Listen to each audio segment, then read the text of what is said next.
If Side A was about the classics, Side B is where the real discoveries happen. The hidden tracks, the forbidden reels, the raw confessions. These are the music documentaries that live off the beaten path. Darker, stranger, and unforgettable. Welcome to Mr. Sympathy, and today we flip the record. Let's start with the heartbreaking genius of the devil and Daniel Johnston. Daniel was a fragile outsider musician whose cassette tapes, recorded at home, gained cult status. The film explores his battles with mental illness, his obsession with art, and his unlikely rise to underground fame. Winner of Best Director at Sundance, it's as inspiring as it is devastating. And if you've ever seen Kurt Cobain's "Hi, how are you?" t-shirt, that came from Daniel. Now imagine the Rolling Stones rehearsing Sympathy for the Devil, while Jean-Luc Godard erupts with radical political essays on revolution. That's exactly what Sympathy for the Devil is. Half documentary, half experimental film, it's chaotic, bold, and pure 1968. Some audiences were shocked, others mesmerized, but no one forgot it. Jim Jarmusch brings his indie sensibility to Gimme Danger, a love letter to Iggy Pop and the Stooges. Full of stories about chaos, destruction, and survival, the documentary captures the essence of a band that basically invented punk before punk even had a name. It's loud, wild, and absolutely essential for fans of raw rock and roll. Jarmusch again, this time with Neil Young and Crazy Horse. Year of the Horse is less polished, more fragmented, almost hypnotic. It's not a traditional concert doc. It feels like drifting through Neil Young's restless spirit. For casual fans, it's confusing. For hardcore fans, it's a hidden treasure. With Mystify, Richard Lowenstein paints a tragic, intimate portrait of an excess frontman Michael Hutchence.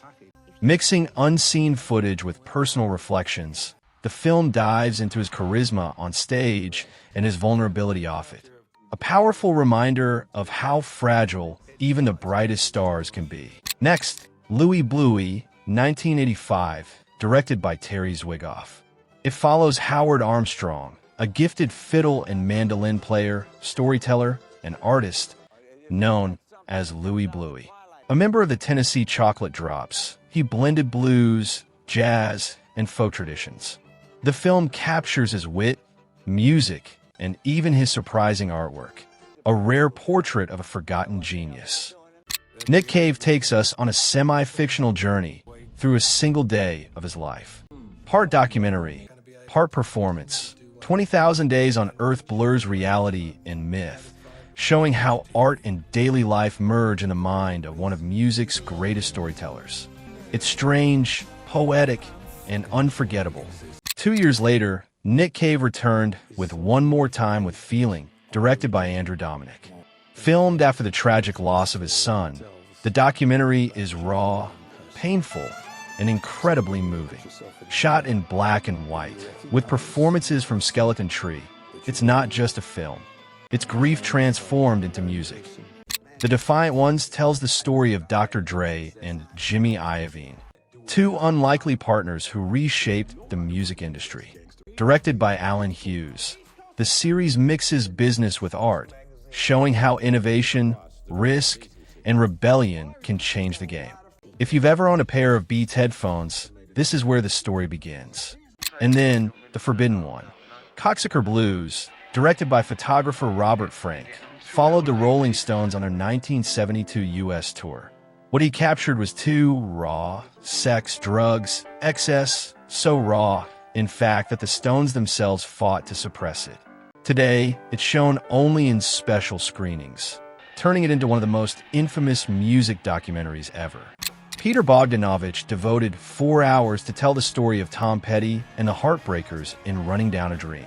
Epic in scale, it chronicles decades of resilience, creativity, and rock spirit. Not for the impatient viewer, but for fans, it's pure gold. Nick Broomfield's Marianne Leonard is a bittersweet love story between Leonard Cohen and his muse Marianne Island. More than a biography, it's a meditation on art, love, and the cost of inspiration. Tender, melancholic, and deeply human. Julian Temple's The Future is Unwritten captures the life of Joe Strummer, the voice of The Clash. Through interviews, rare footage, and campfire reflections, the film portrays a man torn between politics, poetry, and music. It's not polished, but neither was Strummer, and that's the point. Temple also gave us the filth and the fury, a furious, unapologetic look at the Sex Pistols. Raw interviews, chaotic footage, and no attempt to sanitize history. It's punk, pure and simple. The film doesn't just tell their story. It feels like being caught in the middle of it. And finally, Another State of Mind, a low-budget documentary that follows two punk bands, Social Distortion and Youth Brigade, on a chaotic tour across North America in the 80s. Broken vans, squats, and endless passion. It's the raw energy of punk captured forever. Side B isn't about the charts, it's about the underground. These films may not be as famous, but they reveal something raw, unfiltered, and unforgettable about music and the people who live it. If Side A was the polished hit single, Side B is the hidden track that stays in your head long after the record ends. So, which side of the record do you prefer? The classics of Side A or the raw edge of Side B? Share your thoughts in the comments. And don't forget to subscribe for more journeys through cinema and music. Because the love for movies never dies.